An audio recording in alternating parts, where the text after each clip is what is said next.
Everybody, তোমরা সবাই কেমন আছো? যাই হোক, আজকে আমি তোমাদের সামনে উপস্থিত হয়েছি ভয়েস চেঞ্জ নিয়ে। একটা আলাদা টপিক, ভয়েস চেঞ্জ। এই ভয়েস চেঞ্জটা আসলে কম বেশি তোমরা সবাই পারো। তো আমি আসলে তোমাদের আজকের ক্লাসটা যেটা করাবো সেটা হচ্ছে কিছু বেসিক কিছু জিনিস নিয়ে ভয়েস চেঞ্জের, যে যে ছোট ছোট জিনিসগুলোর জন্য আমরা ভয়েস চেঞ্জগুলো করতে গেলে ভুল করি।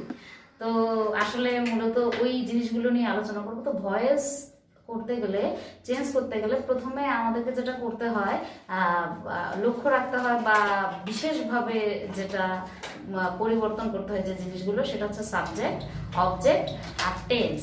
এই তিনটা জিনিস যদি তুমি ভালো জানো তাহলে কিন্তু তোমার ভয়েস চেঞ্জ কোনো ব্যাপারই না। হ্যাঁ, তো আমি সাবজেক্টটা তো তোমরা মোটামুটি সবাই জানো। চলো অবজেক্ট নিয়ে আজকে একটু আলোচনা করি। সেটা হচ্ছে অবজেক্ট কাকে বলে? অবজেক্ট, হ্যাঁ, এই অবজেক্টটা আসলে কি জিনিস? সবাই তো ভাবি যে সেন্টেন্সে ভার্বের পরে যে অংশটা থাকে সেটাই অবজেক্ট। আসলে ভার্বের পরে শুধু অবজেক্ট থাকে না, ভার্বের পরে তিনটা অংশ থাকে।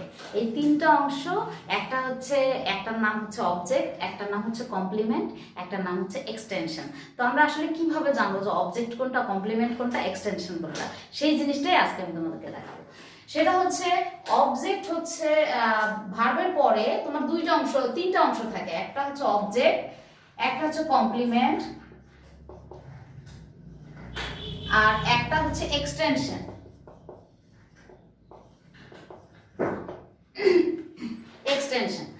তো এখন এই তিনটার মধ্যে আমাদের যেটা করতে হচ্ছে সেটা হচ্ছে, আমি তোমাদের একটা উদাহরণের মাধ্যমে বুঝাই দিই। যেমন আমি একটা সেন্টেন্স লিখি, I fly a kite. I fly kite in the garden.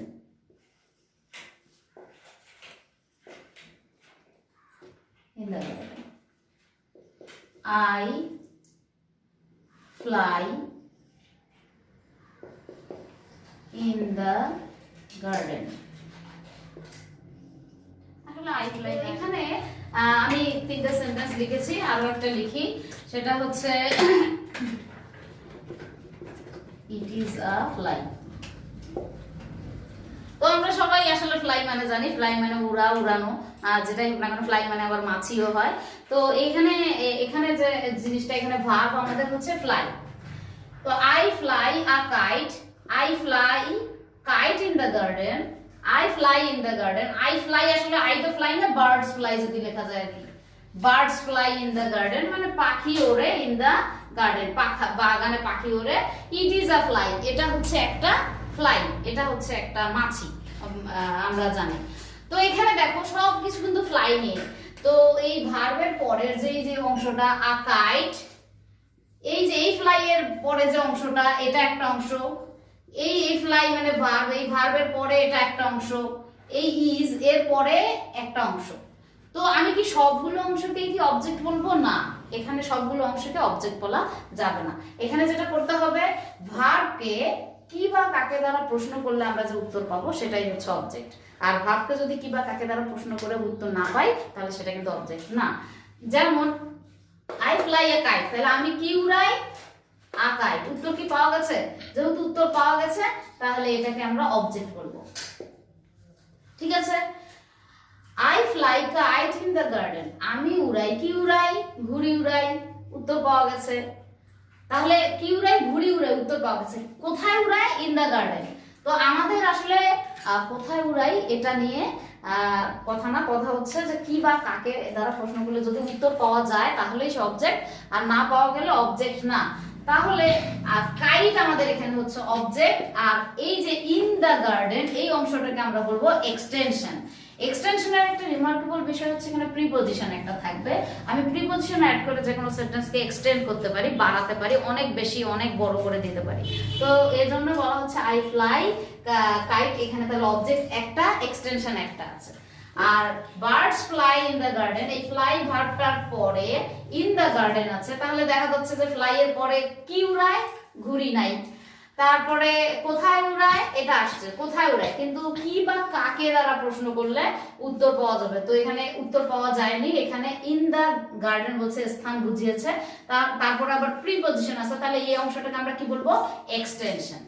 আচ্ছা, তাহলে it is a fly, it is a fly, এখানে কি হচ্ছে, এখানে ভার্ব হচ্ছে আমাদের ইজ, আর আ ফ্লাইটা আমাদের নাউন হয়ে গেছে। যাই হোক, তো এই ভার্বের পরে যে আ ফ্লাই, যখনই আমরা am is আর was হয় বি ভার্বের পরে কোনো বি ভার্বের পরে যদি আমরা কোনো এরকম সেন্টেন্স এক্সটেনশন মানে বাড়তি একটা অংশ থাকে, তাহলে একে আমরা কি বলবো, কমপ্লিমেন্ট।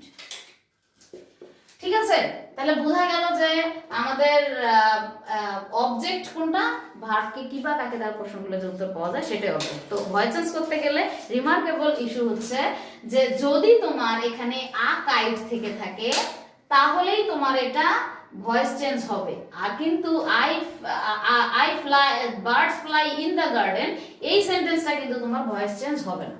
এই যে এই সেন্টেন্সটাকে কিন্তু তুমি ভয়েস চেঞ্জ করতে পারবে না। কিন্তু তুমি যদি চাও যে সেন্টেন্সে অবজেক্ট আছে সেই সেন্টেন্সগুলোকে তুমি ভয়েস চেঞ্জ করতে পারো, মানে অবজেক্ট আছে যে, মানে এখানে কাইট আছে অবজেক্ট হবে ভয়েস চেঞ্জ, আ কাইট আছে ভয়েস চেঞ্জ হবে, কিন্তু birds fly in the garden voice এখানে হচ্ছে অবজেক্ট না, এটা যেহেতু এক্সটেনশন, তাহলে এই অংশটাকে, এই সেন্টেন্সটাকে তুমি কোনোভাবে ভয়েস চেঞ্জ করতে পারবে না, ভয়েসে চেঞ্জ করতে। তাহলে অবজেক্ট সম্পর্কে তো আমরা বুঝে গেলাম যে অবজেক্ট যদি সেন্টেন্সে থাকে তাহলে ভয়েস চেঞ্জ হবে, আদারওয়াইজ কিন্তু ভয়েস চেঞ্জ হবে না যতই চেষ্টা করি না কেন। তার মানে এক্সটেনশন আর কমপ্লিমেন্ট থাকলে ভয়েস চেঞ্জ করা যাবে না, অবজেক্ট থাকলেই ভয়েস চেঞ্জ করা যাবে। তাহলে এখন আসি টেন্সে। আর টেন্স জানার আগে যে জিনিসটা খুব শর্টকাটে আমি আসলে টেন্সটা বুঝিয়ে দেবো, আর সেটা হচ্ছে টেন্সটা জানার আগে যে জিনিসটা জানতে হবে সেটা হচ্ছে প্রিন্সিপাল ভার্ব মানে কয়টা ফর্মে থাকে। প্রিন্সিপাল ভার্ব থাকে চারটা ফর্মে, একটা হচ্ছে প্রেজেন্ট, একটা হচ্ছে পাস্ট, একটা হচ্ছে পাস্ট পার্টিসিপল, আমি পিপি লিখলাম শর্টকাট, পাস্ট পার্টিসিপল, আর একটা হচ্ছে আইএনজি। এই চারটা ফর্ম আমরা পাই প্রিন্সিপাল ভার্বের, আমরা চারটা ফর্ম পাই। যেমন তোমরা পড়াশোনা গো, তারপরে কি ওয়েন্ট, তারপরে গন, তারপরে আইএনজি ফর্মটা কি গোয়িং, এটাই এই চারটা ফর্ম আমরা পাই। তো এখন এই যে এই প্রিন্সিপাল ভার্বের এই চারটা ফর্ম দিয়েই আমি আসলে টেন্সটা তোমাদেরকে বুঝিয়ে দেবো। এই চারটা ফর্ম ইউজ করেই তোমরা টেন্সটা খুব ইজি ভাবে করে নিতে পারবা। সেটা হচ্ছে মাথায় রাখতে হবে প্রিন্সিপাল ভার্বের এই প্রেজেন্ট ফর্ম মানে যখনই আমরা কোনো সেন্টেন্সে এই প্রেজেন্ট ফর্ম গোটা দেখবো তখনই ধরে নিতে হবে যে এটা present indefinite tense. Present indefinite tense আমরা তো জানি যে টেন্স হচ্ছে আমাদের তিনটা, একটা প্রেজেন্ট, পাস্ট আর একটা হচ্ছে ফিউচার। তো প্রেজেন্ট চার প্রকার, indefinite, continuous, perfect, perfect continuous. আর পাস্টও ঠিক ওই চারটা, ফিউচারও ঠিক ওই চারটা। তো ওই 12টা টেন্স আমরা ঠিক এই চারটা ছকের মধ্যেই পাবো। প্রেজেন্ট ফর্ম, ভার্বের প্রেজেন্ট ফর্ম মানে present indefinite tense. Past form মানে যখনই আমরা কোনো সেন্টেন্সে পাস্ট ফর্ম দেখবো ভার্বের ওয়েন্ট, তখনই ধরে নেব একদম চোখ বন্ধ করে ওটা পাস্ট ইনডেফিনিট টেন্স। ঠিক আছে, যখনই কোনো সেন্টেন্সের ভার্বের এই ফর্মটা দেখবো, পাস্ট পার্টিসিপল ফর্মটা দেখবো, তখনই চোখ বন্ধ করে ধরে নিতে হবে ওটা পারফেক্ট টেন্স। পারফেক্ট টেন্স, কোনো না কোনো পারফেক্ট টেন্স, হয় প্রেজেন্ট পারফেক্ট হতে পারে, নতুবা পাস্ট পারফেক্ট হতে পারে, নতুবা ফিউচার পারফেক্ট হতে পারে। তাহলে ধরে নিতে হবে এই তিনটা পারফেক্ট টেন্সই আমাদের এই পাস্ট পার্টিসিপল ফর্মের মধ্যে আছে। আর আইএনজি ফর্মটা আমাদের কি, আইএনজি ফর্মটা হচ্ছে এখানে থাকবে হচ্ছে ধরে নিতে হবে কন্টিনিউয়াস, ডেফিনেটলি এটা কন্টিনিউয়াস, এবং perfect continuous tense. Perfect continuous tense এটা মাথায় রাখতে হবে যে যত কন্টিনিউয়াস টেন্স আছে সব এখানে। যেমন কন্টিনিউয়াস টেন্স আমাদের কয়টা, তিনটা, আর পারফেক্ট কন্টিনিউয়াস কয়টা, তিনটা। তাহলে আমাদের টেন্স মিলাই এখানে যদি তিনটা পারফেক্ট কন্টিনিউয়াস পাই, এখানে যদি তিনটা কন্টিনিউয়াস পাই 6, এখানে পারফেক্ট টেন্স পেলাম তিনটা 9, এখানে ইনডেফিনিট পেলাম একটা 10, প্রেজেন্ট ইনডেফিনিট পেলাম একটা 11। এখন আমাদের বাদ গেছে কোন টেন্সটা, একটু চিন্তা করো তো কোন টেন্সটা বাদ গেছে। এখানে কিন্তু একটা ইনডেফিনিট টেন্স বাদ গেছে, সেটা হচ্ছে ফিউচার ইনডেফিনিট টেন্স। তো ফিউচারের আসলে কোনো ভিত্তি নাই, ফিউচারের কোনো ভিত্তি নাই, এই কারণে ফিউচার আর কি এখানে কোনো জায়গা করে নিতে পারছে না। তো ফিউচারকে জায়গা দেবে হচ্ছে প্রেজেন্ট। তো প্রেজেন্ট কিভাবে জায়গা দিবে, ফিউচার আসবে ঠিক প্রেজেন্টের এখানে, যদি শ্যাল অথবা উইল হচ্ছে ফিউচারের সিম্বল। যদি শ্যাল অথবা উইল ইউজ করে তাহলে তাহলে যদি আমরা এখানে শ্যাল অথবা উইল থাকার পরে ভার্বের প্রেজেন্ট ফর্ম দেখি তাহলে ডেফিনেটলি ধরে দেবো এটা ফিউচার ইনডিফিনিট টেন্স। তাহলে এই যে এই এতটুকু অংশ মাথায় রাখলে বা এতটুকু অংশ মনে রাখলেই কিন্তু আমাদের টেন্স হয়ে যাবে। তো আমি একটু ইয়ে করে উদাহরণ দিয়ে দেখাই। যেমন আমি এখানে ভার্বটা নিয়েছি গো, ওয়েন্ট, গন, গোয়িং। আমি এই ভার্বের উপরেই অ্যাপ্লাই করব টেন্সটাকে। সেটা হচ্ছে আমি জাস্ট একটা সাবজেক্ট বসাবো আই গো, আর আমি অবজেক্ট ফ্যাক্ট এক্সটেনশন বসাই দিই টু স্কুল। সেন্টেন্স আমাদের complete. I go to school যখনই কোনো সেন্টেন্সে দেখবো তখনই মনে রাখতে হবে যে এটা present indefinite tense, undoubtedly present indefinite tense. তারপরে আমি যদি এখানে সেম কেস, এই ভার্বের আগে একটা সাবজেক্ট বসাই দিলাম আই ওয়েন্ট, এখানে এক্সটেনশন দিলাম আই ওয়েন্ট টু স্কুল, তাহলে এখানে ওয়েন্ট টু স্কুল যখনই দেখবো সেন্টেন্সে তখন এই সেন্টেন্সটা পাস্ট ইনডেফিনিট টেন্স। ঠিক সেম কেস উইথ হিয়ার, এখানে ওই একই কেস। যদি তুমি এখানে একটা সাবজেক্ট বসাই দিলা আই গন টু স্কুল লিখলাম, এখন কথা হচ্ছে আমি তো তোমাদের বললাম যে ভার্বের পাস্ট পার্টিসিপল ফর্ম মানে পারফেক্ট টেন্স, ঠিক আছে। এই গন দেখলাম, আমি পারফেক্ট টেন্স মেনে নিলাম, কিন্তু এখন মাথায় আসতে হবে যে এটা প্রেজেন্ট পারফেক্ট নাকি পাস্ট পারফেক্ট নাকি ফিউচার পারফেক্ট, কোন পারফেক্ট টেন্স। তখন আমাদেরকে কি করতে হবে, এখন আমাদের সহযোগিতা করবে কি অক্সিলারি ভার্ব। অক্সিলারি ভার্ব মানে সাহায্যকারী ভার্ব। ওই সাহায্যকারী ভার্বটাই কিন্তু আমাদেরকে আসলে সহযোগিতা করবে টেন্স চিনায় দেওয়ার ব্যাপারে, যে আমি প্রেজেন্টে আছি নাকি পাস্টে আছি না ফিউচারে যাব, মানে আমি এখন গেছি না আগে গেছিলাম। তাহলে এখন এখানে পারফেক্ট টেন্সের অক্সিলারি ভার্ব আমরা হ্যাভ ভার্বকে পারফেক্ট টেন্সের অক্সিলারি ভার্ব হিসেবে নেই। তো পারফেক্ট টেন্সের অক্সিলারি ভার্ব এখানে নিয়ে আসবে। এখানে যদি দেওয়া হয় I have gone to school, তাহলে আমি বর্তমানে স্কুলে গিয়েছি, মানে এটা প্রেজেন্ট, হ্যাভ হচ্ছে প্রেজেন্ট আর এ হচ্ছে পারফেক্ট, প্রেজেন্ট পারফেক্ট টেন্স। এখানে যদি দেওয়া হয় আই হ্যাড গন, যদি এরকম দেই আই হ্যাড গন, এ হচ্ছে পাস্ট আর গন হচ্ছে পারফেক্ট, তাহলে হচ্ছে পাস্ট পারফেক্ট।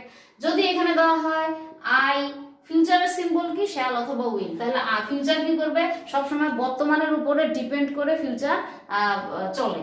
তো বর্তমানের উপরে ডিপেন্ড করে বলতে আই শ্যাল অথবা উইলও নিয়ে আসলো, নিয়ে আসার পরে বর্তমান টেন্স কি গো, তাহলে বর্তমান এই হ্যাভ ভার্ব, সরি হ্যাভ ভার্বটা আছে না, হ্যাভ ভার্বের মধ্যে হ্যাভ আর হ্যাড এর বেস ফর্ম বা বর্তমান ফর্মটা হচ্ছে হ্যাভ, এই জন্য শ্যাল হ্যাভ, ঠিক আছে। তাহলে আই শ্যাল হ্যাভ আর ভার্বের পাস্ট পার্টিসিপল ফর্ম গন। যখনই কোনো সেন্টেন্সে এরকম থাকবে ফিউচার ফর্ম প্লাস ভার্বের মানে হ্যাভ ভার্বের প্রেজেন্ট ফর্ম, তাহলে এই দুইটা মিলে ক্রিয়েট করবে হচ্ছে ফিউচার, আর এই হচ্ছে গন, এর হচ্ছে পারফেক্ট। তাহলে এটা হচ্ছে ফিউচার পারফেক্ট টেন্স হয়ে গেল আমাদের। তাহলে এভাবে আমরা টেন্স করতে পারি। ঠিক একইভাবে আমি যদি এখন আইএনজি ফর্মে আসি, আইএনজি ফর্মটা শুধুমাত্র কন্টিনিউয়াস টেন্সের জন্য ব্যবহার করা হয়। তাহলে আমি যদি এখানে আই গোয়িং টু স্কুল দিলাম, তাহলে আই গোয়িং হলে শুধু কন্টিনিউয়াস বোঝায়। আইএনজি মানে কোন সেন্টেন্সে যখন আইএনজি থাকবে তখনই ধরে নিতে হবে কন্টিনিউয়াস ফর্মে আছে। তো এখন কন্টিনিউয়াস ফর্মে আছে, তো আমি এখন ওকে প্রেজেন্ট কন্টিনিউয়াস মানে বর্তমান নাকি অতীত না ভবিষ্যৎ, মানে এখন যাচ্ছি না অতীতে যাচ্ছিলাম নাকি ভবিষ্যতে যাচ্ছিলাম, যেটা থাকবো। তো এটা বোঝাবে কি অক্সিলারি ভার্ব। তো কন্টিনিউয়াস টেন্সের অক্সিলারি ভার্ব হচ্ছে am, is are be verb আর কি। বি ভার্বকে আমরা কন্টিনিউয়াস টেন্সের অক্সিলারি ভার্ব বলি। তো বি ভার্বের মধ্যে কে কে আসবে, যখন আমি বর্তমান করতেছি তখন am going মানে প্রেজেন্ট কন্টিনিউয়াস। আমি যদি দেখে অতীত করি তাহলে কি হচ্ছে I was going মানে অতীত পাস্ট কন্টিনিউয়াস। যদি ফিউচার করি তাহলে ফিউচারের সিম্বল কি শ্যাল অথবা উইল, তাহলে আমি শ্যাল নিয়ে আসতেছি I shall। আর এই যে am is আর was আর সবাইকে তো আর নিয়ে আসতে পারি না, এর বেস ফর্ম কি, এর প্রেজেন্ট ফর্ম বা বেস ফর্মকে বলা হয় বি ভার্ব। তো এই কারণে শ্যালের সাথে কি করে নিয়ে আসলাম বি ভার্বটাকে নিয়ে আসলাম। তার মানে এই যে এদেরই মূল রূপ যে সে হচ্ছে বি, তাহলে শ্যাল বি তারপরে ভার্বের ING form shall be going, তাহলে ফিউচার কন্টিনিউয়াস টেন্স। ঠিক এক্সাক্ট ভাবে আমরা এটাকে যদি ফিউচার পারফেক্ট কন্টিনিউয়াস টেন্স করি সেম একই জিনিস, তাহলে পারফেক্ট কন্টিনিউয়াসের ক্ষেত্রে মাথায় নিতে হবে যে পারফেক্ট টেন্স আর কন্টিনিউয়াসের মিশ্রণ এখানে। তাহলে পারফেক্ট টেন্সের অক্সিলারি ভার্বও আসবে, কন্টিনিউয়াসের অক্সিলারি ভার্বও আসবে। তাহলে পারফেক্ট টেন্সের অক্সিলারি ভার্ব এখানে, তাহলে আই এর পর পারফেক্ট টেন্সের অক্সিলারি ভার্ব হচ্ছে হ্যাভ। আর হ্যাভ থাকলেই মাথায় নিতে হবে যে সেন্টেন্সে যখনই হ্যাভ থাকবে তখনই ভার্বের পাস্ট পার্টিসিপল ফর্ম হয়। তো হ্যাভ, এই যে যেমন আগের ভার্বটাতে দেখছি, আগের সেন্টেন্সটাতে হ্যাভ গন, তাহলে ভার্ব যখনই হ্যাভ যখনই থাকবে তাহলে ভার্বের পাস্ট পার্টিসিপল ফর্ম হয়। তাহলে হ্যাভ এর সাথে এখন আমাকে বি ভার্বটা নিয়ে আসতে হচ্ছে, মানে পারফেক্ট কন্টিনিউয়াসের আমাদের অক্সিলারি ভার্বকে নিয়ে আসতে হচ্ছে। কন্টিনিউয়াসের অক্সিলারি ভার্ব হচ্ছে বি, আর পারফেক্টের অক্সিলারি ভার্ব হচ্ছে হ্যাভ। তাহলে হ্যাভ এর সাথে যখন বি বসাচ্ছি তখন হ্যাভ এর পরে ভার্ব সবসময় পাস্ট পার্টিসিপল ফর্মে হয়, এই জন্য বিন নিয়ে আসলাম, আই হ্যাভ বিন গোয়িং। ঠিক আছে, এটাকে ঠিক আমি যদি পাস্ট করি তাহলে আই হ্যাড বিন গোয়িং, তাহলে এটা হয়ে যাচ্ছে পাস্ট পারফেক্ট কন্টিনিউয়াস, তাই না? আর এটাকে যদি ফিউচার করি তাহলে ফিউচারে আমাকে শ্যাল বা উইল নিয়ে আসতেই হবে, আই শ্যাল। এখন শ্যাল নিয়ে আসার পরে ফিউচার বর্তমানের উপর নির্ভরশীল, তাহলে বর্তমানকে নিয়ে আসতে হবে, এই যে বর্তমান হ্যাভ বিন, তাহলে আমাকে কি করতে হচ্ছে, have been, I shall have been going. আচ্ছা, এখানে রিমার্কেবল বিষয় হচ্ছে হ্যাভ বিন হবে, কারণ এই ভার্বটা কিন্তু হ্যাভ ভার্ব, এর মূল হ্যাভ হ্যাজ হ্যাড। আমি অনেকে বলতে পারে যে আই মানে এখানে শ্যাল হ্যাজ কেন আসে না, হি হ্যাজ বিন মানে হি উইল হ্যাজ বিন এরকম আসে না কেন? তো আসলে এই ভার্বটার মূল ভার্বটার নাম হচ্ছে হ্যাভ ভার্ব। আমাদের অক্সিলারি হচ্ছে তিন প্রকার, একটা হচ্ছে বি ভার্ব, একটা হ্যাভ ভার্ব, আর একটা হচ্ছে ডু ভার্ব। তো আমাদেরকে যে এখানে যেটা সাহায্য করবে সেটা হচ্ছে কন্টিনিউয়াস টেন্সে বি ভার্ব সাহায্য করবে, আর পারফেক্ট টেন্সে হ্যাভ ভার্ব সাহায্য করবে। তাহলে এখানে আমরা প্রেজেন্ট পারফেক্ট কন্টিনিউয়াস টেন্সটা পেয়েছি। তো এখানেই আসলে মূলত এই সবগুলো টেন্স। আর ফিউচার ইনডিফিনিট টেন্সটা তাহলে করতে গেলে কি করতে হবে, আই এর পরে একটা ফিউচার ফর্ম বসাই দিতে হবে, শ্যাল অথবা উইল, আর এই যে ভার্বের এই গো টু স্কুল। আসলে ফিউচার টেন্সটা কি সেন্টেন্সে থাকলেও সেন্টেন্স হয়, না থাকলেও সেন্টেন্স হয়। এই যে শ্যালটাকে আমরা মডাল অক্সিলারি বলি, এই মডাল অক্সিলারি সেন্টেন্সে থাকলেও সেন্টেন্স হবে, না থাকলেও সেন্টেন্স হবে। আমি যদি এটা মিশাই দেই তাহলে দেখো সেন্টেন্স হয়ে গেছে, আই গো টু স্কুল। তার মানে এ থাকা না থাকা একই সমান, এই কারণে ফিউচার আসলে বর্তমানের উপরেই ভর দিয়ে চলে। তো এটাই হচ্ছে মূলত সম্পূর্ণ টেন্সটাই কিন্তু এখানে এই যে এই চারটা ফর্মের উপরে প্রেজেন্ট, পাস্ট পার্টিসিপল, আইএনজি। আর এই টেন্সটা যদি ভালো করে তোমরা আয়ত্তে আনতে পারো তাহলে কিন্তু ভয়েস চেঞ্জ একটুকু ভুল হবে না, তোমরা ঠিক মতো ভয়েস চেঞ্জটা করতে পারবা। তো আজকে তোমাদের জন্য আসলে বাড়াবো না, জাস্ট তোমরা অবজেক্ট আর টেন্স এই দুইটা জিনিস আজকে একটু প্র্যাকটিস করো, একটু দেখে নাও। কালকে আমরা নেক্সট ক্লাসে আমি তোমাদেরকে ভয়েস চেঞ্জ আসলে কিভাবে করতে হয় সেটা শেখাবো। আর সবাই ভালো থাকবে, সুস্থ থাকবে, আর হাত বেশি বেশি করে হাত ধুবে, নিজেকে পরিষ্কার রাখবে, বাইরে গেলে মাস্ক ইউজ করবে, এটা তো সবাই জানো। তারপরও চেষ্টা করবে ভালো থাকার। আমাদের সবার জন্য দোয়া করবে। ধন্যবাদ সবাই।